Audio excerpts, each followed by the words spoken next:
Hello,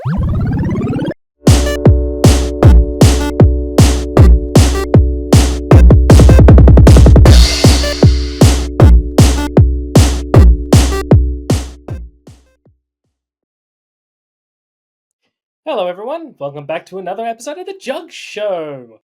So, today we're talking about the big comic book of the week. We're going to continue our talks of the big event going on of One World Under Doom.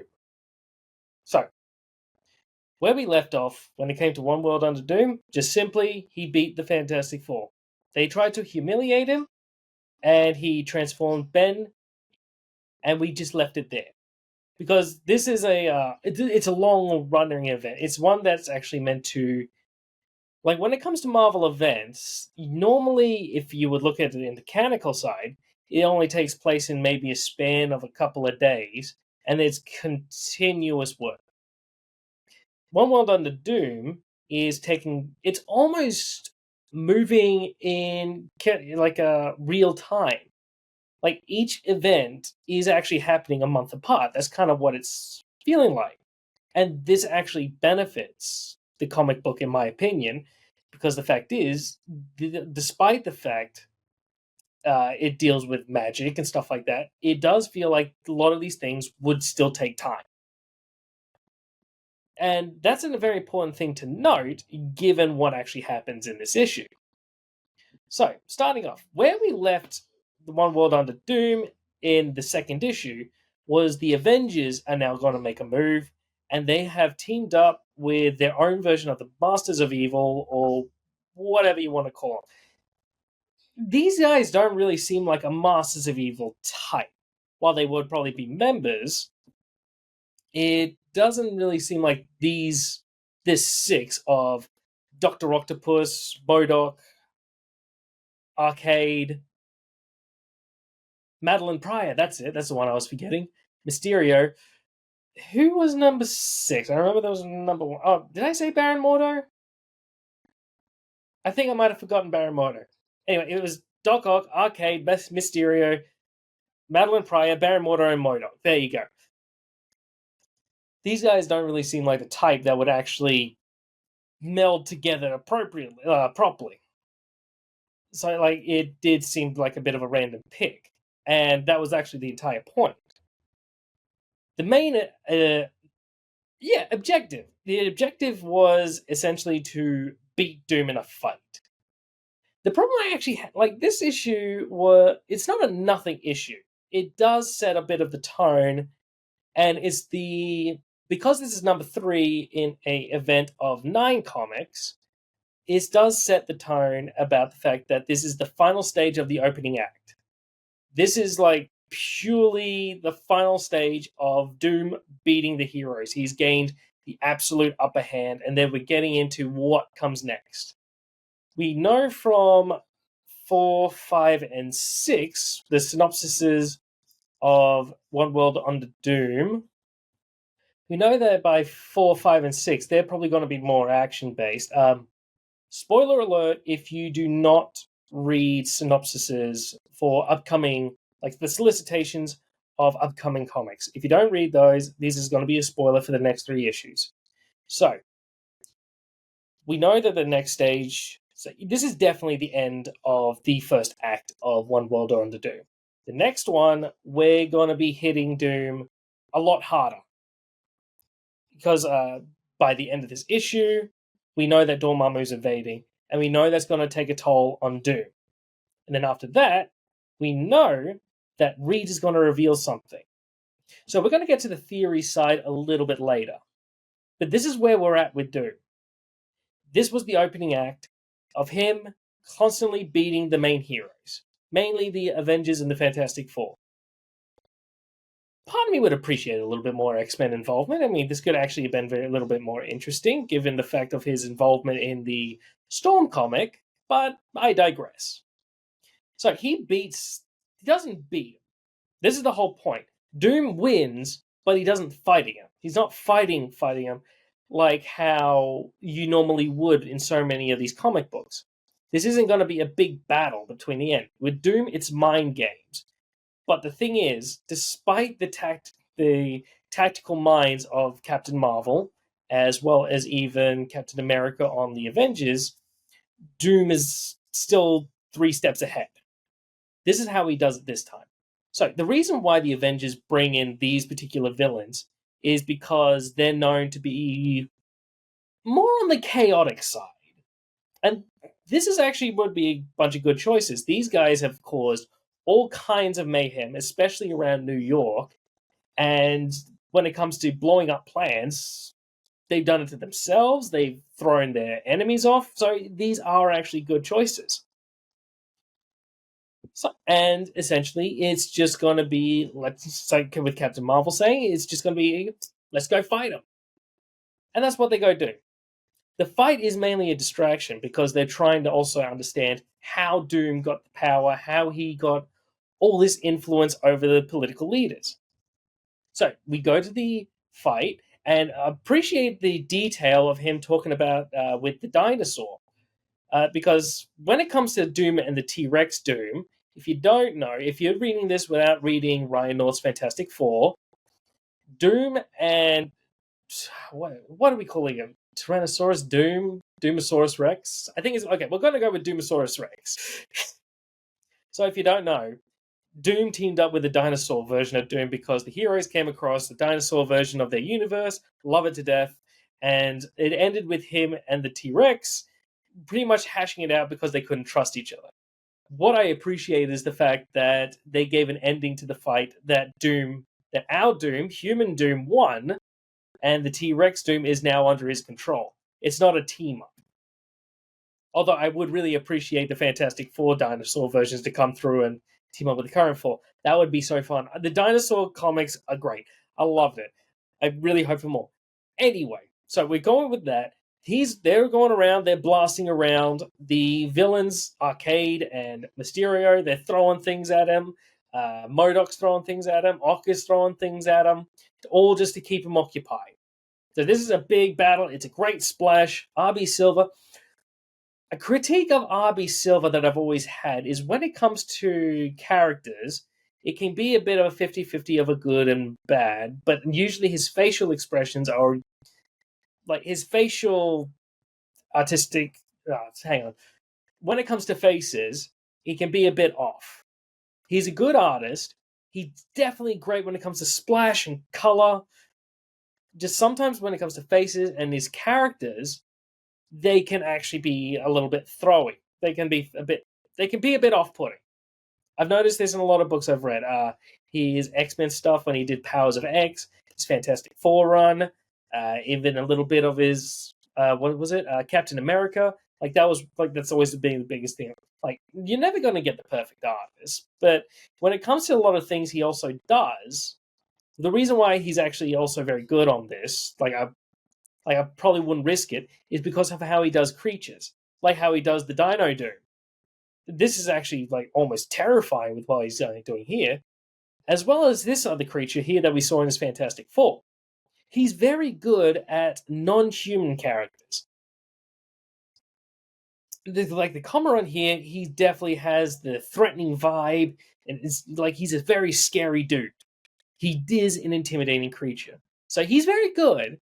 And just it's his characters. Like if RB Silva sees this, I hope he knows that I'm not trying to be very critical. It's just something I feel like he could improve on, as well as maybe just a little bit of the color work done by David Curiel. Some of the characters' colors are just weird. It's just weird. Like a lot of the colors is just so vibrant and gorgeous, but the colors of the characters can be a bit weird. Like with Scarlet Witch, she's meant to have a browner skin tone because of her Romani heritage, which is meant to be like light tan type of scenario, more olive. But she's almost straight up a little bit on the yellowish tinge, and that's just weird. And you can say the same thing about Dr. Octopus. Like, I think I know where he was kind of going for, but I think he could do a little bit better. Like, just do a little bit more, look at this, try and get a bit more references, see if you can get something that vibes in a bit better. So the artwork I wouldn't call it stellar, because there are definitely massive rooms for improvement, but in so many of the splash moments, it's actually really incredible, even with the combat. So it's definitely a very stylized, like not a stylized, it's a very look at this type of. It's one that's very flash. There is a word. I know there is a word, and I had it, and I can't remember. Oh, like there are definitely areas. Like all I'm saying is there are definitely areas of improvement, and it's definitely one that's a bit of a show off when it comes to artwork. They want you to take like this panel, makes it look amazing. It would look good on some people's portfolios, and I hope that does lead to them practicing, experimenting even a little bit, and getting maybe their artwork a little better. Because it's not like I'm one to talk to be as a great artist. But this is just how I view some of the ways these guys have done with their artwork. So as we continue, as they're fighting, and the fighting is actually gorgeously done, Scarlet Witch, along with Madeline Pryor and Baron Mordo, they're using more magic based telepathy to try and find out what exactly it is that Doom has done. Why these world leaders suddenly sided with Doom.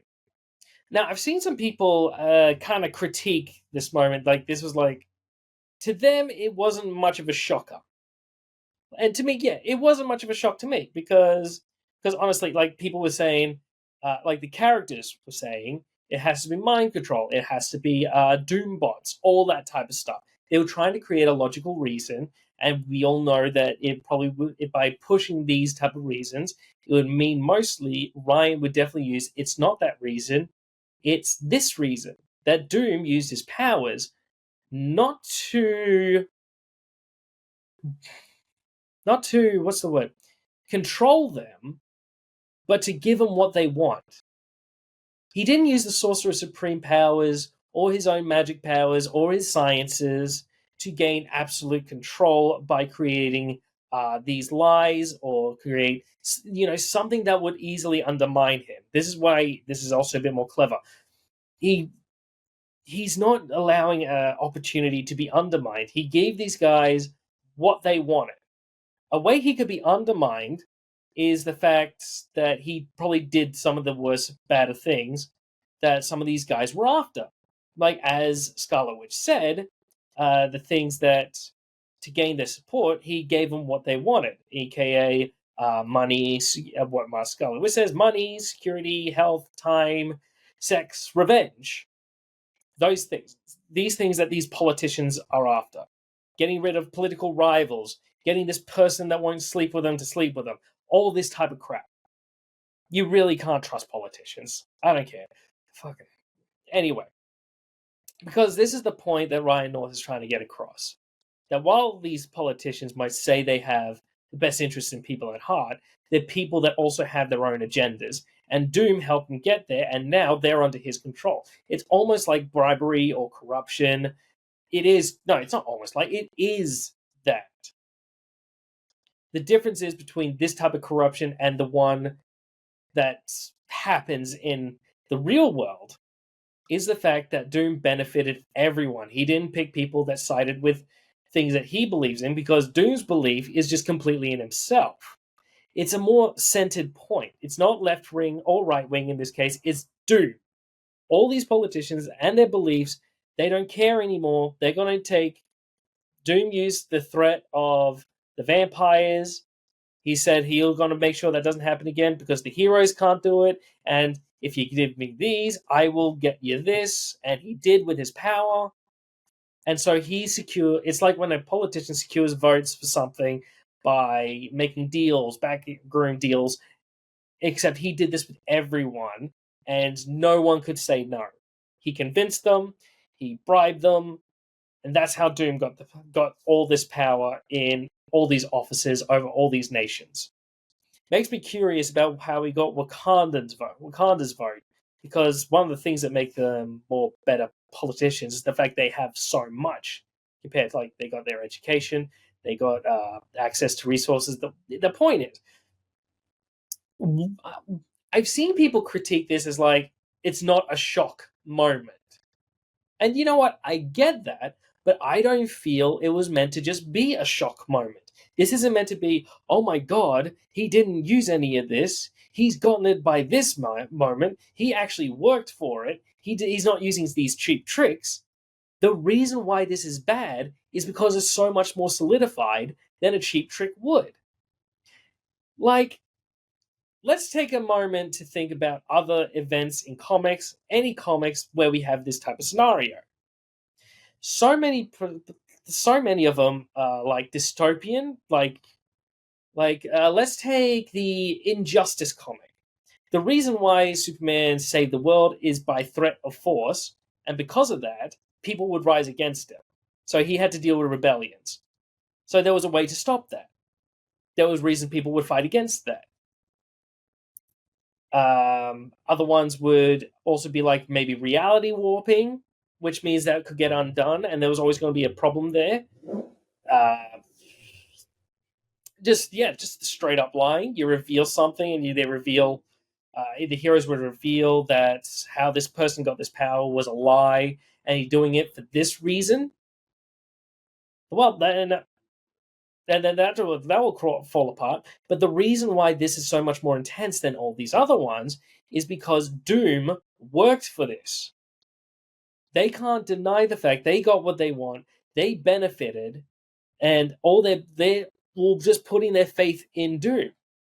This is where this comic is actually getting its real strength. This is why this one can be so harrowing. We would actually put our faith in a guy like Doom. People would I can't deny that maybe I would, especially if he's offering free borders, if he's offering free education, free health. He's putting forward good ideas. He's putting forward good policies. People are benefiting from it. They're getting all these things. He's not doing anything too bad that people are complaining about because Doom might not even have a problem with vampires. They're just part of his agenda. Like the actual bigotry against vampires, stoking that is probably the worst thing he's actually doing. It is a horrible thing, but no one's going to fight against it because we have all this media depicting vampires as like these horrifying creatures. And right before Doom got this power, the thing he was doing when he got this power was saving the world from vampires, from the the Blood Hunt. I almost forgot it for a second there. So it stands to reason why he'd target vampires to aid in his political aspirations. That he'd use these guys, these natural human predators, to say, I can protect you from these guys. In a perfect world, Doom might even think of a way to protect vampires. But he doesn't need them. They're the perfect patsy, the perfect target, just like how it is in the real world, with actual minorities and so many politicians liking pinning things on these minorities so they can get votes of people and tell them to hate these people, because this is what really happens. So this is how Doom's getting power, and the hard part is, how are we going to take this away from him? It's more similar to Invincible. Spoilers for Invincible if you're only watching the animation. I've read the comics, and down the line, one of the harsher parts was when, here's where the spoiler begins, Robot decides essentially to take over the world. He believes he himself would be the best person to run the planet. So he sets up his systems, he sets up all these things, and kills other superheroes and supervillains. But the ones he believes can get him on his side by giving them the things they want, all this type of stuff, then they're no longer supervillains. So he kills any opposition to him and creates a world where everyone can benefit. There is a semblance of peace, but it's all based off him. This is the tricky part about this scenario. What happens when he dies? That's the big question about this. But that's not the way we're going here. So that's what it is. He's making it harder to separate the status quo from this better status quo. Because the fact is, on some semblance, people benefit, they're right. And but deep down, you just know somehow it's wrong, but you can't argue against it. It's weird. It's so bizarre with humanity. It's fascinating. But the fact is, I don't know what the fact is actually. So I don't know how Ryan is going to do it. But the thing is, this is what makes it so much more interesting. It's harder separating Doom's new status quo from the old one because people will want his new status quo. That's what makes this so scary. He's earned it. They can't argue against that he did. And things are better, but they know this is Doom. And even though Thor says Doom cares only for Doom, and essentially that's actually not really right. Doom sees himself above others, but Doom does actually care for other people. He cares for the Latvarians, he cares for Valeria, and he wants to make the world better so humanity can thrive. But he just wants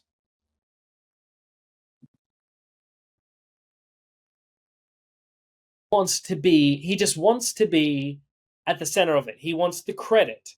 He wants the world to thrive, and everyone's saying we're here now because of Doom. There lies the problem. So moments like what we have with Thor here, I feel like is a genuine misunderstanding of Doom. Actually, in all honesty, I think this is actually more Ryan not really understanding Thor. Like the characters Ryan gets, he gets, but that's Iron Man, the Fantastic Four, especially Reed, because one of the reasons I think Ryan's a better writer than most other ones is because he came into being a writer as a bit of a blank slate. Unlike so many of these other writers, he didn't grow up reading Marvel comics. So he was able to disassociate from previous stories. He was able to disassociate his feelings and wanting to write a cool story. In fact, that was even in an interview. So he does the research. He sees what he thinks the characters needs, and he works on it. And so, because of that, I don't think he's done that with with a lot of the Avengers. I know he's done that for Iron Man. He's done some pretty cool stories with Iron Man, but characters I think maybe like possibly Captain Marvel, uh, but definitely Thor. I don't think he's done much research into Thor. I don't think he gets Thor because I feel like this wouldn't be Thor. Like Thor is definitely a powerful person and he's very righteous, but at the same time he's also very careful. He's not like this. Thor kind of sounds like how Thor would before his main story. That this is a guy that's going to fight everyone. So that's the only thing. So he beats the Avengers. We don't know if he did, but he probably did. By releasing all the guys on the raft. And if you've played Spider-Man 20, the very first one on the PS4, you know that does never look good for New York. And the idea that the Avengers are fighting him is it's what he does. Like instead of saving the world from these guys who wants to hurt the world, they're fighting the guy that's helping the world. So this is how he won this round. He made himself look better, and he also made himself look much better by sending the Avengers to fight the guys on the raft. So there you go. He's done it again. He's outmaneuvered, outsmart. And like he says here, we're still in the opening act. This is a very long event. This was fun. Normally these events 5, 6, and a lot of tie-ins. This is 9. This is going to take up our year, and that rarely happens. I'm almost thinking this could be end up. Like, I'm not at a loss for words at the moment. So I think this is the final stage of the opening act. 3 issues, 6 comics. But there you go. Boom. So what we're gonna have happen next. This is me theorizing now, because now we have all these people believing in Doom. The Avengers, they played their hand, they got their asses kicked, and here's what's going to happen next. The problem with Doom is a little bit of his arrogance. Now, I've had a conversation with some other comic book readers about this. Some believe that Doom did, like how Dormammu says here, because he was so focused on getting his, like, lifting his ego on Earth, he left the world unguarded by the spells that, as Sorcerer Supreme, he was meant to take care of. And we've seen some of this in the Spider-Man comic, where things that he was supposed to take care of, he leaves to Spider-Man instead by saying he has more important things to do. I'm questioning, could he have done this intentionally? Knowing Doom, he'll probably definitely think he can take Dormammu. I mean, he's seen Steven do it, so he'll probably think, why can't I? And the thing is, a couple of years ago, in the Last Annihilation story written by Al Ewing, Doom took on Dormammu, aided in taking on Dormammu when he took over Ego the Living Planet. Comics are crazy, man. And by doing that, he also gained some of his own power, some of Dormammu's power that he used in the Reckoning War. There's a chance that he might still have that power, or he wants to get that power again. So I think he did this on purpose to lure Dormammu, and he's got a plan. But here's where it gets fun. He's going to underestimate Dormammu. He's going to underestimate Dormammu's powers. Because this is how Doom tends to lose.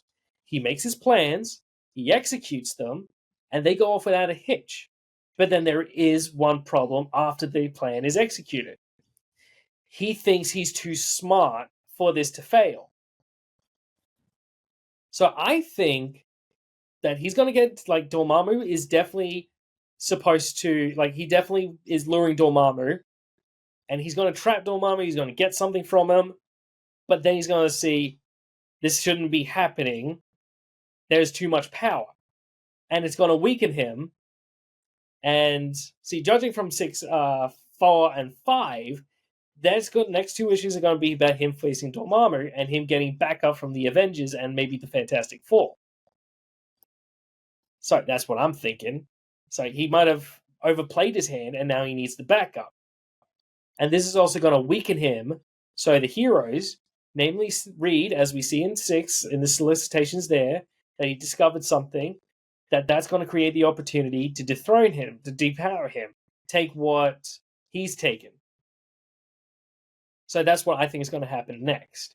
And then you got 7, 8, and 9 of the event, and that's going to be him scrambling to retain his position, fighting the heroes, and maybe him doing something that's going to make the people, like majority of the people, leave, like stop having faith in Doom. But the problem is, there is no way that even after anything he could do, that people are going to lose faith in him. That's where the fun. That's the main intense part of this particular event. He's earned his power. He's earned the faith. How are they going to disassociate people who are now solid believers and people who won't want to go back to the status quo because they want the free education, they want the free healthcare, they want open borders? That's the hard part, because quite frankly, we need open borders. We need free healthcare. We need free education, because the fact that we don't have that is just ridiculous. This is the most intense, this is the intense part of the story. What comes next? How will people react to this? How do we get rid of Doom? The whole hard part, the scary part of all of it, is how do you get rid of this bad guy who's doing nothing but good things for the world? What does Reed discover that could actually remove all of this? I don't know.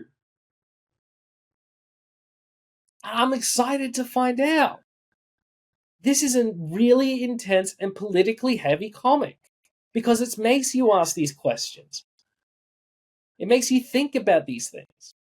And I love Ryan for it. So I'm really looking forward to the next one. I'm looking forward to the next Fantastic Four tie-in. I'm looking forward to the next tie-ins in general, because some of them are really good. It's like Doom Division. That's a very fascinating tie-in because it's really showing Doom's effect across the world. The Doom Academy, him taking over the Strange Academy. These are very fascinating tie-ins that I think would really worth a look. So, anyway, next week we're going to be focusing going back to the Fantastic Four, and there's actually a lot to talk about with the Fantastic Four media. They're actually getting a massive boost these days, especially with this event, the movie coming out, and Ryan just pretty much revitalizing the characters, especially after the hiatus, and as well as honestly, Slott ran out of steam. I feel like if Slott stopped after Empire and let someone else take over for that, I think his run would be much better remembered. But he kept going. Like, even up to the Empire, there were some problems, but there were also a lot of good things worth remembering. But he didn't stop. So I felt that one ran out of steam. So that's why I think Ryan was the better revitalizer, because now people are really understanding these characters. It's more similar to how Mark Waid revitalized when he took over. It's very new reader friendly. So yeah, we've now seen the previews for the new when Ryan relaunches. Something I still think is a bit unnecessary with a relaunch. We have the fanfare coming up. We're going to be talking about that next week. We got the Fantastic Four. Actually, no, it's this week. It's Sunday. Oh my god, I got this one way too late. I am sorry for doing this a bit too late. So yeah, we also got Fantastic Four crossing over with the 1990s animated Gargoyles franchise. I've actually watched that. The Gargoyles are really cool. It's going to be really fascinating to see how that goes. It would be really much cooler if we did David Keith come in, as well as some other people, and we'll do like some motion comics with the voiceovers, because David Keith has a fucking great voice. I'm just going to make sure it's David Keith. No, it's Keith David. Keith David. He voiced Keith David. Every time I talk about Keith David, it's always a coin flip, because it's either David Keith or Keith David. That's because, yeah, Keith David, he's got a great voice. He does amazing voice work for characters. He's an amazing actor, and and Gargoyles is one of his more iconic roles. So the idea of him and the other actors of the Gargoyle animated series doing a motion comic to the new comic coming out, that would be a lot of fun. That would be really, really cool. And also, like, we've even got the confirmation of the MCU comic now, that they're going to use the Fantastic Four MCU movie to do a comic. And I think that's actually really cool. So that's going to be our next week's stuff. So, going to be wrap. So yeah, that was our wrap up. So yeah. So this was the ending of the final act, the opening act of One World Order Dream. Now we're going to go take on Dormammu next. We're going to start push. Now I think Ryan's going to show exactly where the weak points of Doom's new rule is. That's what's going to come next. So yeah, that was great. If you enjoyed the video, please leave a like and subscribe. If there's anything else you want to talk about, leave a comment in the comment section. I really hope you enjoyed it. I really hope you enjoyed the video, and I really hope you enjoyed talking comics. See you guys later.